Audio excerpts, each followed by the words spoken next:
Assalamualaikum warahmatullahi wabarakatuh. Perkenalkan, nama saya Nafatul Sofia, absen 29 dari kelas 11-7. Saya di sini akan menjelaskan mengenai salah satu tokoh pergerakan kemerdekaan Indonesia, yaitu Dr. Ernest Francois Agnew Dawes-Dekker, atau yang lebih dikenal dengan nama Danudirja Setiabudi. Nama ini diberikan oleh Insinyur Soekarno kepada Dr. Ernest. Dr. Ernest sendiri merupakan tokoh pergerakan kemerdekaan Indonesia yang lahir di Pasuruan, Jawa Timur pada 8 Oktober 1879.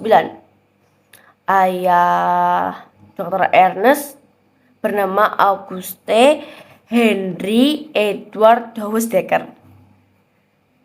merupakan seorang pejabat kolonial Belanda, dan ibunya bernama Louise Margaretha Neumann. Ayah dari Louise Margaretha Neumann adalah seorang kebangsaan Jerman yang menikah dengan perempuan dari Jawa. Oleh karena itu, Ernest sering disebut sebagai orang Indo, yang berarti campuran orang Indonesia dan Eropa. Orang Indo sering juga disebut sebagai kelompok tanggung, dan status sosialnya berada di bawah orang Eropa murni. Oleh karena itu, Ernest merasakan diskriminasi dari kaum Belanda murni. Namun semua itu tidak mematahkan semangat dan kecintaannya terhadap tanah air Indonesia. Beliau ini sering mengatakan bahwa saya ini orang Indonesia asli. Keluarga Ernest kemudian pindah ke Surabaya pada tahun 1892. Ernest memiliki pendidikan yang cukup baik. Untuk pendidikan dasar, Ernest belajar di Hongrich Burgage School atau HBS Surabaya. Kemudian ia pindah ke Gymnasium Koning William III School, sekolah elit setingkat HBS di Batavia, yang sekarang sih di Jakarta ya teman-teman. Pada umur 14 tahun, Ernest telah berhasil menulis buku yang berjudul Gettysburg van Lombok, sebuah buku yang membahas tentang ekspedisi militer Belanda untuk meredakan keributan di Lombok. Jadi dapat kita simpulkan bahwa Dr. Ernest ini merupakan Dr. Ernest itu merupakan seorang penulis yang hebat.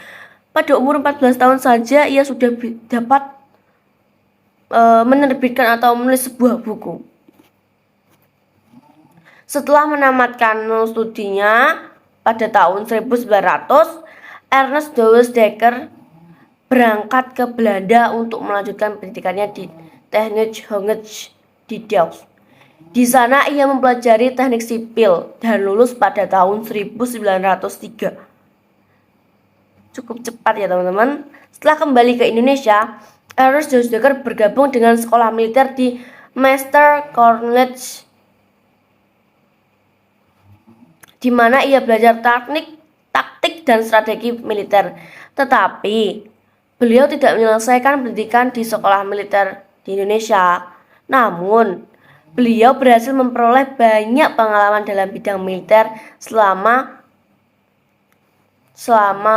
berada di sekolah tersebut, termasuk sebagai anggota komando pasukan di bawah pimpinan Jenderal Sudirman selama Perang Kemerdekaan Indonesia kala itu. Kemudian Ernest menekuni setelah keluar dari sekolah militer tersebut, Ernest menekuni beberapa profesi seperti pegawai perkebunan, kopi di Malang, guru kimia, dan insinyur sipil di Batavia. Namun ia meninggalkan pekerjaannya untuk menjadi seorang wartawan dan aktivis politik. Ia bekerja sebagai wartawan di surat kabar Hitvolk dan di Express. Namun beliau kemudian memutuskan untuk keluar dari pekerjaannya dan bergabung dengan pergerakan kemerdekaan Indonesia untuk memperjuangkan hak-hak rakyat pribumi. Ia turut andil dalam berdirinya Budi Utomo, namun ia tidak bergabung di dalamnya karena gerakan ini sedikit berbeda dari pemikirannya. Tapi dari perkumpulan ini ia bertemu seorang pemuda yang cerdas memiliki pemikiran yang sama dengannya, yaitu Dr. Cipto Mangunkusumo. Dr. Ernest melihat pergerakan yang ada tidak cukup besar dan radikal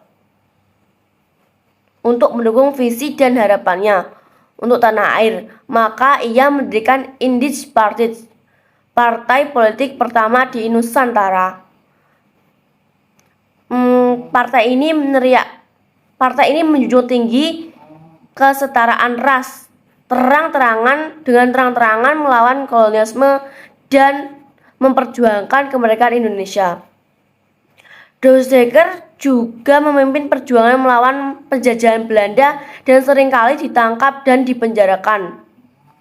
Karena aktivitas politiknya, ia pernah menjadi tahanan politik di penjara di Belanda selama beberapa tahun sebelum akhirnya dibebaskan. Setelah kembali ke Indonesia, beliau terus memperjuangkan kemerdekaan Indonesia dan menjadi salah satu tokoh penting dalam gerakan nasional dan sering aktif di organisasi politik. Ernest juga menulis artikel dan buku tentang kemerdekaan Indonesia yang berjudul Indonesia Merdeka, yang menjadi panduan bagi gerakan kemerdekaan Indonesia. Ia juga menjadi editor majalah, yaitu Pemandangan, yang memuat artikel politik dan sastra. Ernest Doesdecker menikah dengan, kita lanjut dalam kehidupan sehari-harinya, kehidupan keluarganya teman. Ernest ini menikah dengan wanita pribumi yang bernama Saminah dan memiliki 3 orang anak. Salah satunya bernama Soewardi Surjanengrat alias Ki Hajar Dewantara. Beliau ini nantinya akan menjadi salah satu tokoh penting dalam bidang pendidikan di Indonesia. Kita lanjut. Ernest dianggap sebagai salah satu tokoh penting dalam perjuangan kemerdekaan Indonesia dan gerakan nasional. Ia merupakan salah satu tokoh pelopor gerakan nasional Indonesia dan kontribusinya sangat berarti dalam memperjuangkan kemerdekaan dan hak-hak rakyat pribumi. Selain itu, ia juga berkontribusi dalam bidang kebudayaan, pendidikan, dengan mendirikan beberapa sekolah dan organisasi-organisasi kebudayaan.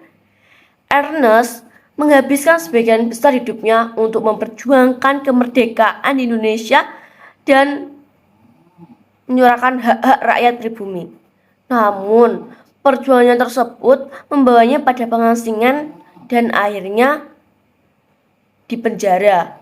Pada tahun 1933, Doesdecker diasingkan ke Belanda oleh pemerintah Hindia Belanda karena aktivitas politiknya. Selama di pengasingan, ia terus berjuang dan memperjuangkan hak-hak rakyat Indonesia. Pada tahun 1945, setelah Indonesia merdeka, ia kembali ke Indonesia dan diberikan jabatan sebagai Duta Besar Indonesia untuk Belanda. Namun, pada 1950, Doesdecker diadili dan dihukum karena terlibat dalam pemerintahan darurat Republik Indonesia atau PDRI, yaitu pemerintahan yang dibentuk oleh Soekarno-Hatta. Setelah Belanda kembali menjajah Indonesia pada tahun 1947, Doesdecker menganggap bahwa Polri adalah pemerintahan yang sah karena dibentuk sebagai tanggapan atas penjajahan Belanda yang dianggap tidak sah. Setelah diadili, Doesdecker dihukum dan dipenjara namanya Salemba, Jakarta. Namun ia dibebaskan karena kesehatannya yang terus menurun. Ia mempunyai riwayat penyakit jantung ya teman-teman kalau nggak salah. 1949 ia melihat Belanda menyerah dengan Indonesia ia menganggap ini sebagai kado yang indah. Namun sayang sekali, pada tanggal 28 September 1950, ia menghembuskan nafas terakhirnya karena penyakitnya, yaitu penyakit jantung, kalau nggak salah. Walaupun ia telah meninggal, Ernest Dawes-Dekker tetap dianggap sebagai salah satu tokoh penting dalam sejarah Indonesia yang telah berjuang dengan gigih dan tulus untuk memperjuangkan kemerdekaan dan menyuarakan hak-hak rakyat pribumi. Agustus 1950, beliau dimakamkan di Taman Makam Pahlawan Cikutra, Bandung, yang ditetapkan sebagai pahlawan nasional oleh Soekarno pada 9 November 1961. Jasa Ernest Dawes-Dekker sangat besar untuk Indonesia. Ia salah satu orang yang paling awal bersuara soal melawan pemerintah kolonial Belanda yang kemudian berkembang jadi gagasan kemerdekaan Indonesia. Sekian, itu saja yang dapat saya sampaikan. Mohon maaf apabila ada salah kata. Saya akhiri. Wassalamualaikum warahmatullahi wabarakatuh.